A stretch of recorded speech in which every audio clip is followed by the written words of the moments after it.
Again is Honorable Kawira Mwangaza, the County Governor, Meru County. Charge number 1, nepotism, illegal appointments, unlawful dismissals, and usurpation of the constitutional and statutory functions of county organs. Ground 1, appointment of husband to county offices.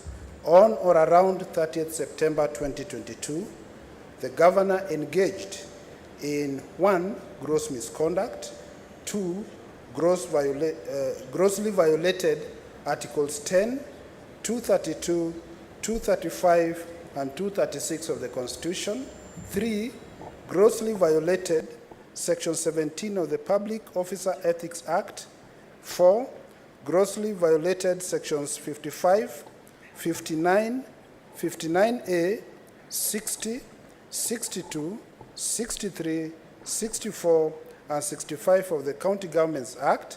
5, grossly violated Section 6 and 11 of the Meru County Youth Service Act 2018, and grossly violated Section 4 of the Public Appointments County Assemblies Approval Act 2017 by A, appointing her husband to the non-existent position of the patron of the Meru Youth Service before conducting a transparent and competitive recruitment process. B, appointing a husband to the non-existent position of the Meru Hustlers Ambassador before conducting a transparent and competitive recruitment process. C, disregarding the criteria for the establishment of offices within the county public service. D, failing to submit her husband's name for approval by the Assembly before making the impugned appointments. E, reappointing Rufus Miriti as the County Secretary without the approval of the Assembly. F, appointing the following unqualified persons to hold county offices without undertaking a transparent and competitive recruitment process. Roman 1, Munene Samaritan as Director of Special Programs. Roman 2, Ernest Mutembei as Director, Monitoring and Evaluation. Roman 3, Henry Muzungu as Director of Administration. And G, Hilary Sandy as Director of Communications. H, usurping or trashing the constitutional and statutory functions of the Assembly, the Meru County Public Service Board, the Meru County Youth Service Board, the Meru County Service Board. Ground number 2, roadside appointment of county workers at Timau. On or around 22nd September 2022, the governor grossly violated 1, Articles 10, 232, 235, and 236 of the Constitution, and 2, grossly violated Sections 55, 59, 50A, 60, 62, 63, 64, and 65 of the County Governments Act by A, appointing firefighters at a public rally at Timau in misguided and sustainable populism before conducting a transparent and competitive recruitment process. B, subjecting potential applicants for county jobs to public humiliation by converting the crowd at the public rally as the advertising, recruiting, shortlisting, and appointing authority. And C, usurping and trashing exclusive constitutional and statutory mandates under functions of the Meru County Public Service Board. Ground 3, roadside appointment of county workers at Nkobo. On or around 9th September 2022, the governor engaged in 1, gross misconduct, 2, gross violation of 1, Articles 10, 232, 235, and 236 of the Constitution, and 3, gross violation of Sections 55, 59, 59A, 60, 62, 63, 64, and 65 of the County Governments Act by A, appointing market guards at a public rally at Mkobo in misguided and sustainable populism before conducting a transparent and competitive recruitment process. And B, usurping the exclusive constitutional and statutory mandates of the Meru County Public Service Board. Ground number 4, roadside appointment of county workers at Kianjai. On or around 9 September 2022, the governor engaged in 1, gross misconduct, 2, gross violation of Articles 10, 232, 235, and 236 of the Constitution, and 3, gross violation of Sections 55, 59, 59A, 60, 62, 63, 64, and 65 of the County Governments Act by A, illegally directing ward and sub-county administrators to employ sweepers and market guards at a public rally in Kianjai in misguided and sustainable populism before conducting a transparent and competitive recruitment process, and B, directing ward and sub-county administrators to usurp exclusive constitutional and statutory functions and mandates of the Meru County Public Service Board. Ground 5, illegal committee on the Meru municipality. On or around 21st October 2022, the governor 1, grossly violated Articles 10, 232, 235, and 236 of the Constitution. 2, grossly violated Sections 12, 14, 15, and 20 of the Urban Areas and Cities Act. And 3, grossly violated the charter establishing Meru Municipality by A, illegally appointing a committee to manage Meru municipality affairs at a public rally at Kinoru, yet the function is vested in the Meru Municipality Board. B, directing the aforesaid illegal committee to usurp the functions of the Meru Municipal Board. C, usurping the functions of the Meru County Public Service Board. And D, trashing the procedures for the appointment of county public officers.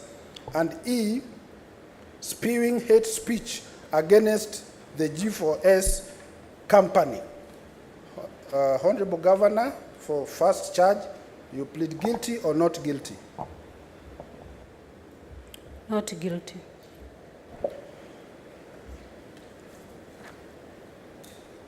Charge number 2, incitement, bullying, vilification, and misleading campaigns against other leaders. Not guilty. Not yet? Not Honorable guilty. Governor, just hold. I'll alert you when to plead. So, charge number 2, incitement, bullying, vilification, and misleading campaigns against other leaders. The governor has 1, grossly violated Articles 10, 73, and 75 of the Constitution. 2, grossly violated Section 19 of the Public Officer Ethics Act. 3, grossly violated Sections 29 and 34 of the Leadership and Integrity Act. And 4, repeatedly engaged in gross misconduct by A, holding public vilification, incitement, and humiliation rallies against members of the County Assembly and other elected leaders. B, falsely accusing members of the Assembly and other elected leaders of cartelism, blackmail, greed, corruption, and intimidation. C, holding public vilification, incitement, and humiliation rallies against the Catholic Church and the Catholic clergy. And D, inciting the public against members of the Assembly and other elected leaders while knowing that such conduct can easily trigger violent reactions and cause serious breaches of the peace. Ground number 2, humiliation of the minority leader. On or about 24th October 2022, the governor 1, grossly violated Articles 10, 73, and 75 of the Constitution. 2, grossly violated Section 19 of the Public Officer Ethics Act. 3, grossly violated Sections 29 and 34 of the Leadership and Integrity Act. And 4, engaged in gross misconduct by A, bullying and inciting the public against the minority leader and the member of Assembly for Akithi Ward, Honorable Mwenda Ithili, the minority leader, at a public rally held at Mwerenkanga. B, requiring the minority leader to make a public apology for unknown and undisclosed wrongs at the public rally held at Mwerenkanga. C, violently grabbing a microphone from the minority leader at the public rally held at Mwerenkanga. D, offering to protect the minority leader against the Speaker of the Assembly from unknown and undisclosed dangers. And E, falsely accusing the members of the Assembly and other elected leaders of cartelism, blackmail, greed, corruption, and intimidation. Ground 3 of Charge 2, vilification of the minority chief whip and other leaders. On or around 25th October 2022, the Governor 1 grossly violated Articles 10, 73, and 75 of the Constitution. 2, grossly violated Section 19 of the Public Officer Ethics Act. 3, grossly violated Sections 29 and 34 of the Leadership and Integrity Act. And 4, engaged in gross misconduct by A, inciting the public against the minority whip and the member of Assembly for Abogeta West Ward, Honorable Dennis Kiogora, DMK, the minority whip, at a public rally held at Ngogo in Abogeta West Ward. B, falsely accusing the minority whip of stoning her.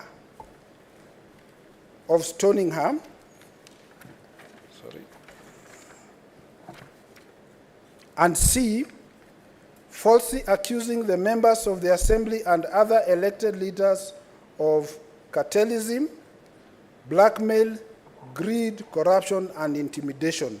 Ground 4 of Charge 2, vilification of the Senator of Meru County. On or around 12 September 2022, the Governor 1 grossly violated Articles 10, 73, and 75 of the Constitution. 2, grossly violated Section 19 of the Public Officer Ethics Act. 3, grossly violated Sections 29 and 34 of the Leadership and Integrity Act. And 4, engaged in gross misconduct by A, inciting the public against the Senator of Meru County, Honorable Kathuri Murungi, the Senator, at a public rally held at Lare in Tunene Ward.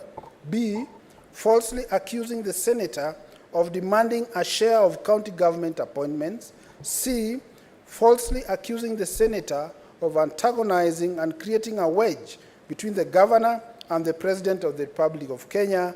D, falsely accusing the Senator of cartelism, blackmail, greed, corruption, and intimidation. Ground 5 of Charge 2, vilification of the Cabinet Secretary for Agriculture. On or around 12 September 2022, the Governor 1 grossly violated Articles 10, 73, and 75 of the Constitution.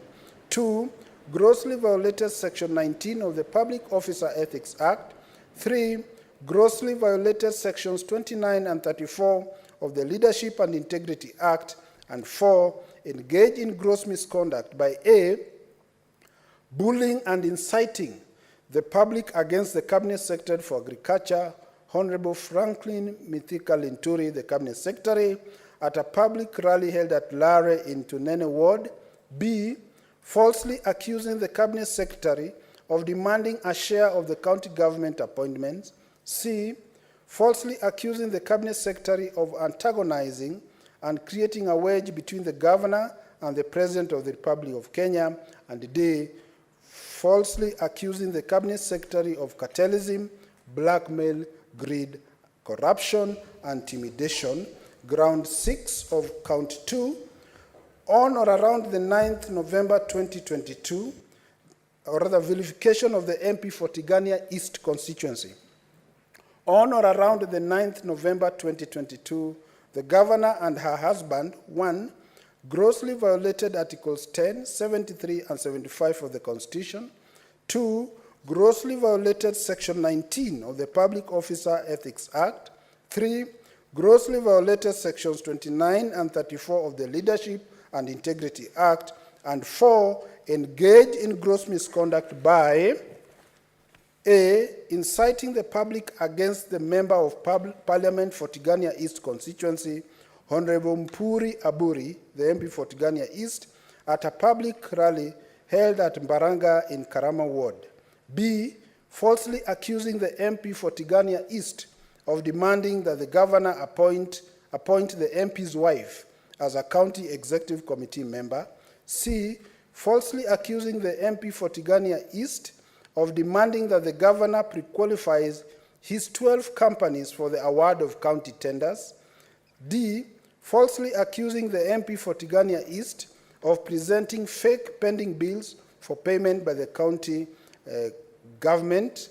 And E, falsely accusing the MP for Tigania East of cartelism, blackmail, greed, corruption, and intimidation. Count 7 of Charge 2, vilification of the Catholic Church and clergy. On or around 17th October 2022, the governor, 1, grossly violated Articles 10, 73, and 75 of the Constitution. 2, grossly violated Section 19 of the Public Officer Ethics Act. 3, grossly violated Sections 29 and 34 of the Leadership and Integrity Act. And 4, engaged in gross misconduct by A, inciting the public against the Roman Catholic Church and the Bishop of the Catholic Diocese of Meru, Mr. Celestius Mugambi, at a public rally held at the former Igoji Boys Secondary School.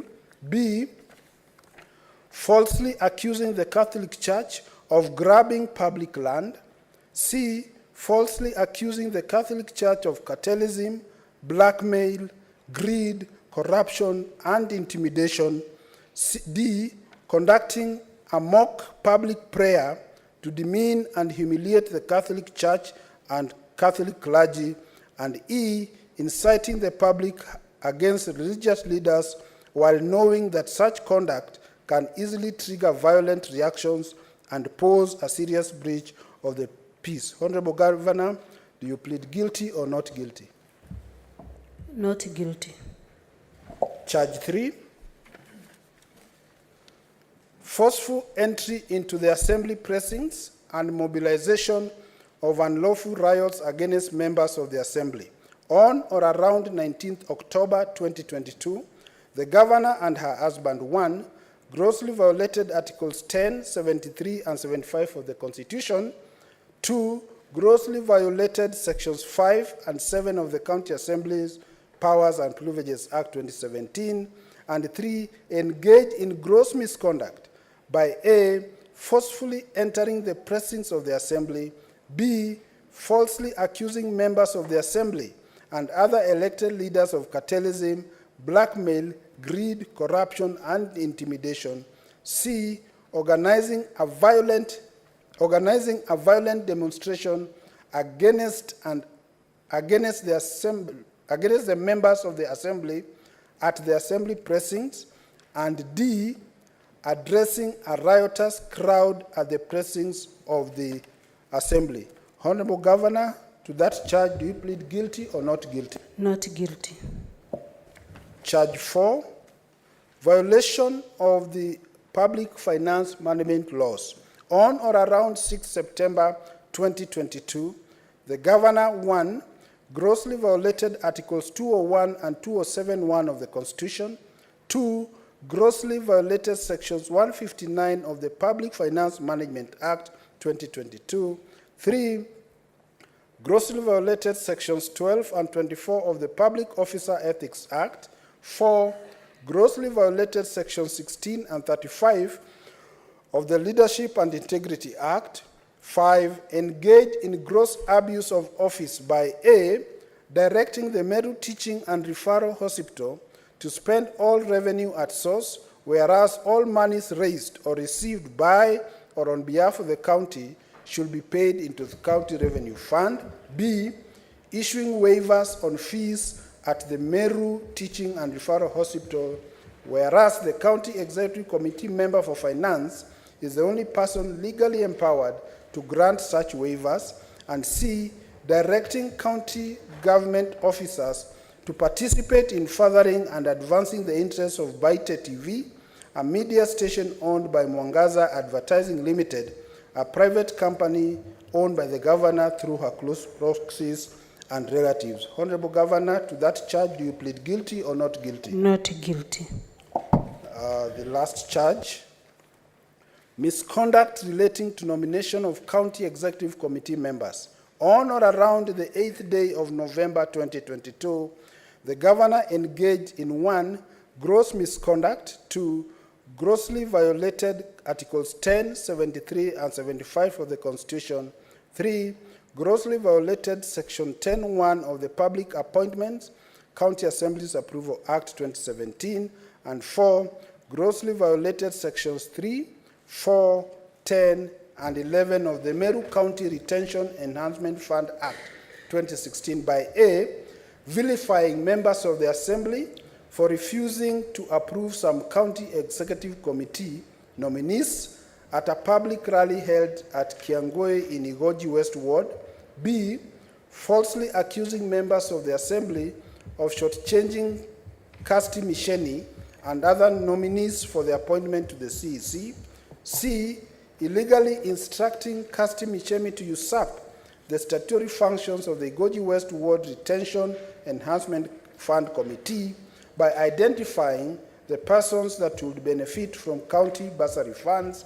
D, failing to submit names of other candidates to the County Assembly for approval for appointment to the CEC after the Assembly rejected some nominees. E, reorganizing her government to 6 departments and 3 CEC members after the rejection of some nominees instead of submitting names of other candidates to the County Assembly for approval.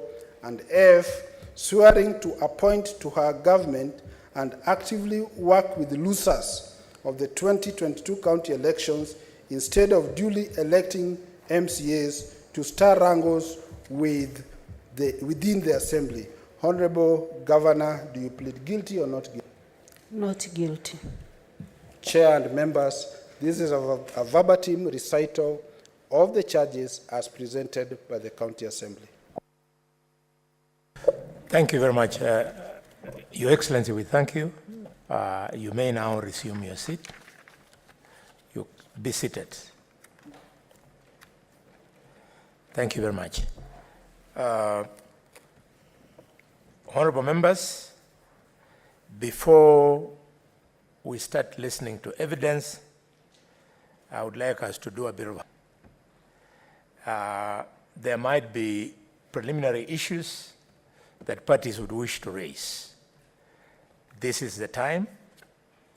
I therefore want to invite the County Assembly of Meru to raise preliminary issues, if any. Honorable Chair and members, on behalf of the Assembly, we have no preliminary issue. We shall crave your leave to address any if they are raised by the other side. It's granted. I now invite the Governor of Meru to raise preliminary issues, if any.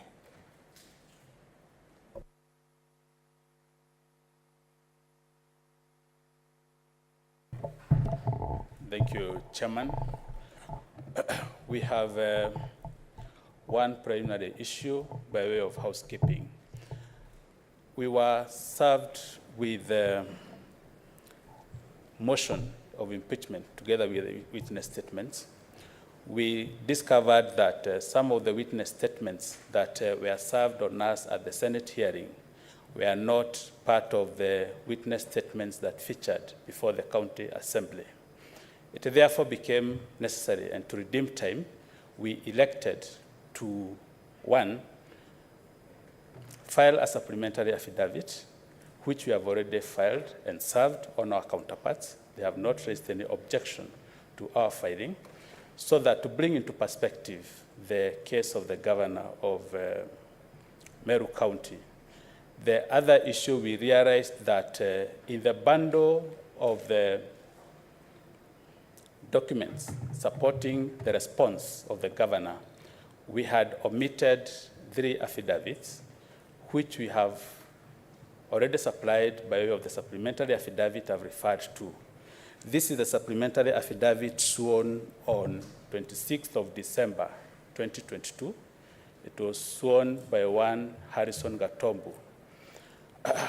Honorable Chairman, I would crave the leave of this court that you allow us to file that supplementary affidavit outside the stipulated time that was stipulated in our invitation, and the already filed and served supplementary affidavit to be deemed as properly filed and served. And Your Honorable Chairman, we are not going to dislocate any part of the hearing by allowing that supplementary affidavit, and we are not going to inconvenience this committee or our counterpart. We pray, Honorable Chairman, to allow us to admit that supplementary affidavit. Thank you. Chairman, I kindly seek you allow my learned friend, Mr. Mutuma, to raise something. Thank you, Mr. Chair. Additionally, we also realized that while we were trying to beat the deadline, we omitted to include one video that forms part of our record and evidence. That video is mentioned in our affidavit, but it was omitted. It was not uploaded in the flash disk. We have already supplied it through email to council representing a county assembly. We have also shared the same with the secretariat.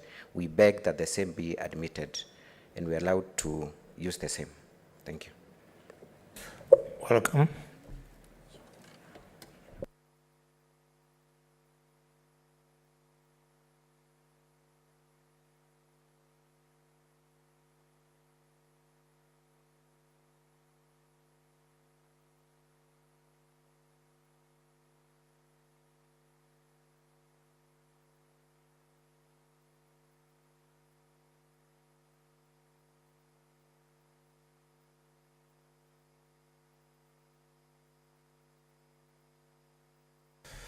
Very well. Now, County Assembly, you've heard.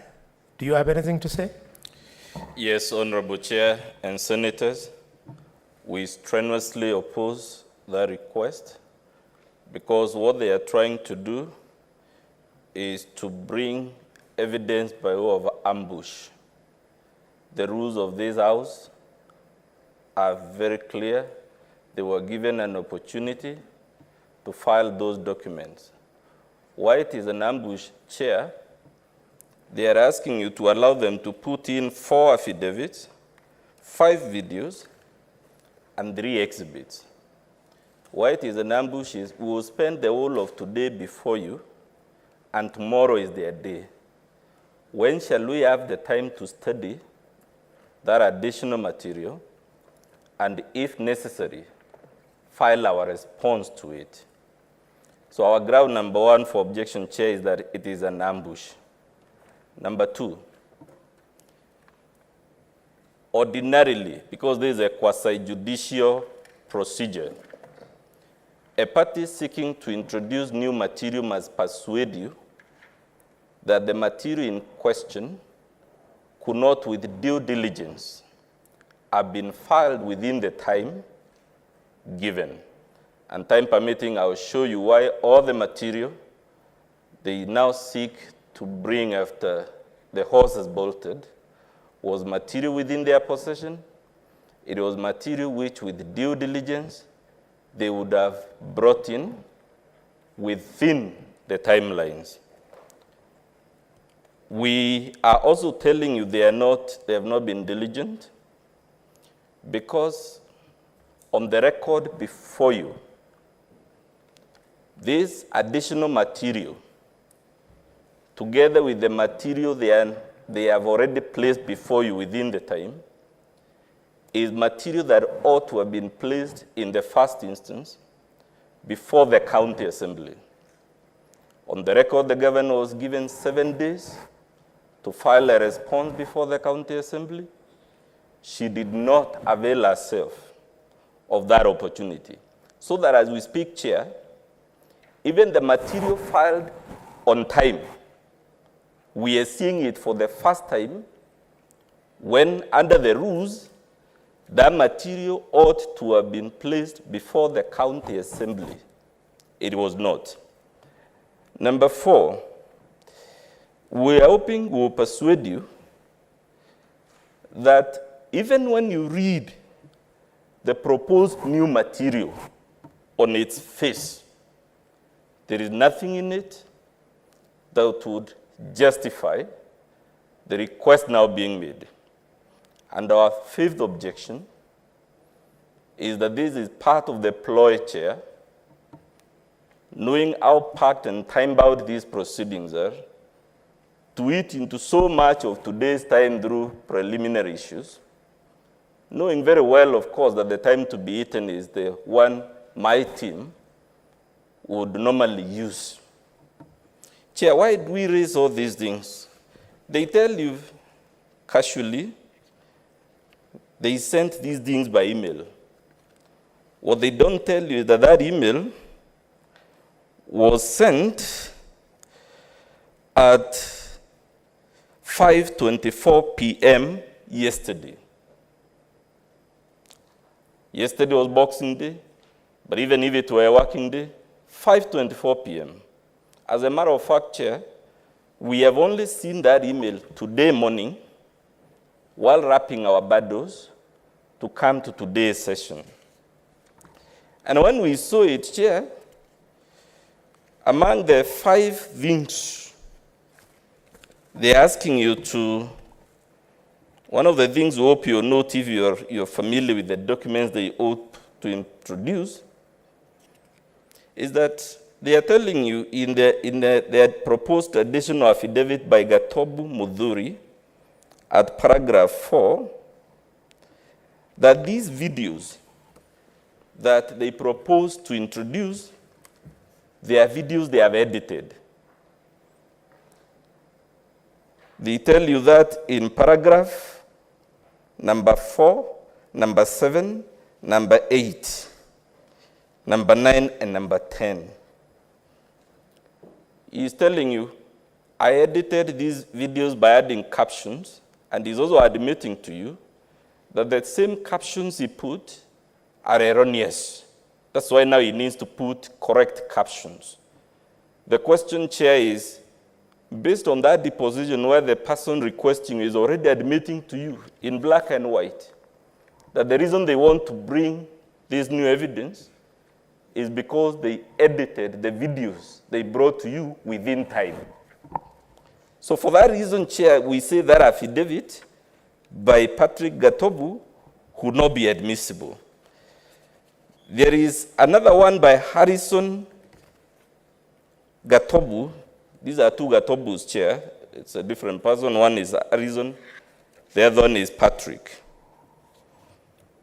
He's telling you, when you read his affidavit, that he is the chief of staff of the governor, and that he is aware of all the allegations under charge number 1. Is aware of the circumstances, and therefore, he should be allowed to put in this additional affidavit. Chair, I urge you, like everyone in the room, to know that the person who would be competent to speak to county appointments is not the governor's chief of staff. It is the secretary of the county public. Failing that, it will be the county secretary. So the man now purporting to ask you to introduce additional evidence by way of an affidavit is not the man in law who is qualified to speak to the matters he proposes to speak to. And of course, he goes on to tell you many other things. He tells you some documents were inadvertently omitted and whatnot and whatnot. Chair, if you go to that affidavit they propose to put, it is by a gentleman called Edward Bundi Geoffrey.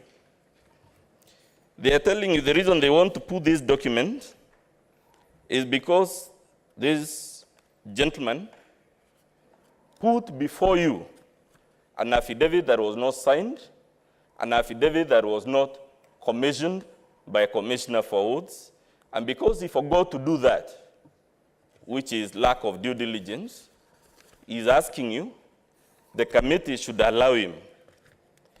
They have a further affidavit by a gentleman called Samuel Mwenda, same reasons, no ground given. The annexures they propose to put you, one of them is an annexure about an invitation letter, which is already in the governor's response as filed. So we don't know, and in any event, this annexure should have been put before the county assembly in the first instance. They had their whole 7 days to do that. They chose not to. Lastly, they propose to put before you a document that is 9 pages, which is the speech given by the governor on 19th October 2022. 19 October 2022 was about 6 weeks before the impeachment. So the governor was always in possession of that document. The million-dollar question is, why wasn't it put before the assembly? And why wasn't it put before you on time? For those very many reasons, Chair, and I really regret we are taking more of the time we should be doing the case, we beseech you that they have not laid out a good reason for the request they make before you. In the event, Chair, we are unable to persuade you to reject this request, in the event the House grants the request, we crave that you similarly allow us a request to also put our additional documents in response to this additional material, because at any rate, it's a trial. What is good for the goose should be good for the gander. Thank you, Chair. Very well, you're most welcome. Allow me to allay your fears that the governor's team is eating into your time. No. We have carefully budgeted for time. There is time for preliminary, and we are still within that space. Chair, with your permission. Chair, a brief rejoinder, with your permission. Yes, Governor. Thank you, Chair, for the opportunity. The proceedings before you, Chair, are quasi-judicial in nature. The committee is sitting having the same powers as a court of law. And in doing that, the committee is called upon to uphold Article 49 and 50 of the Constitution by granting the governor, who is equivalent to an accused person, the right to a fair hearing. That right to a fair hearing, Honorable Chair, entails the right to produce any materials that she feels are necessary for the tribunal's consideration to assist in her defense.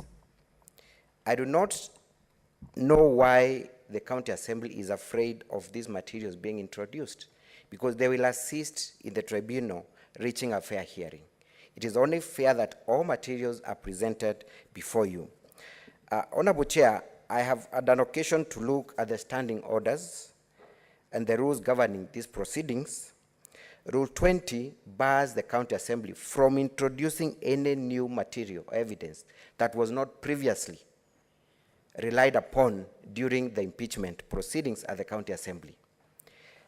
My learned friend, Mr. Yankolu, Dr. Yankolu rather, has not denied that the 4 witness statements, one by DMK, the mover of the motion, another one by Mwenda Idhili, another one by Lucy Mokaria, and Father Elias Kenoti, were not presented during the impeachment motion at the County Assembly. So, yeah, that's a distortion of your rules. In the County Assembly, there is no room for witness statements. Those witness statements were filed before you pursuant to your standing orders requiring us to file the witness statements. So us being accused of sneaking in the witness statement is really unfair because we were only obeying the rules of the Senate. There are no similar rules at the County Assembly. Council, don't run the risk of annoying members of this special committee. Be composed. Listen to your counterpart. When it's done, ask for time. We'll give you to respond. I'm guided, Chair. I was only interjecting because that's how we do it in High Court. I'm really sorry. I didn't mean to disrespect the House. Maybe it's my lack of familiarity with your rules. My apologies, Chair. Your apologies are accepted. Thank you, Chair, for the protection. Rule 20, Honorable Chair, bars presentation of new evidence. Evidence can be by way of an affidavit or a witness being produced for the very first time. We have 4 new witnesses being presented before you today that did not form part of the proceedings at the County Assembly. We are interacting with their sentiments and their aversions for the very first time during these proceedings. It's only fair that the governor is given an opportunity to rebut to any information that is being introduced for the very first time. It is on that basis that we are seeking humbly to be allowed to put in an affidavit that has already been filed and served. Counsel is admitting that he has gone through the affidavit. In fact, he's even quoting the contents of that affidavit. There will be no prejudice of any kind if we are allowed to rely on that affidavit. On the video we are seeking to produce, it is actually mentioned in our affidavit. It forms part of our documents and materials to be relied upon, only that it was omitted to be uploaded inadvertently. It's only fair that we are given that opportunity, but my learned friend, Mr. Mwangi, has 1 or 2 issues that he wants to rebut on. Thank you, Chair.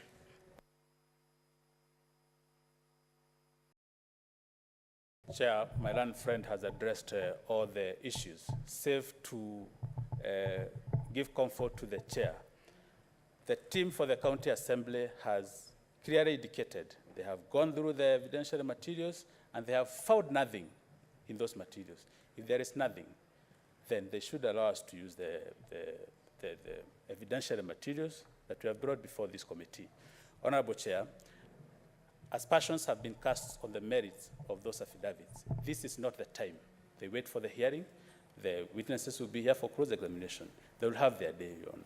I honorably and humbly pray that you allow us to rely on those statements.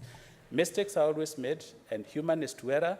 We inadvertently left out those materials, and when you look at the index in our bundle, we have referred to those affidavits.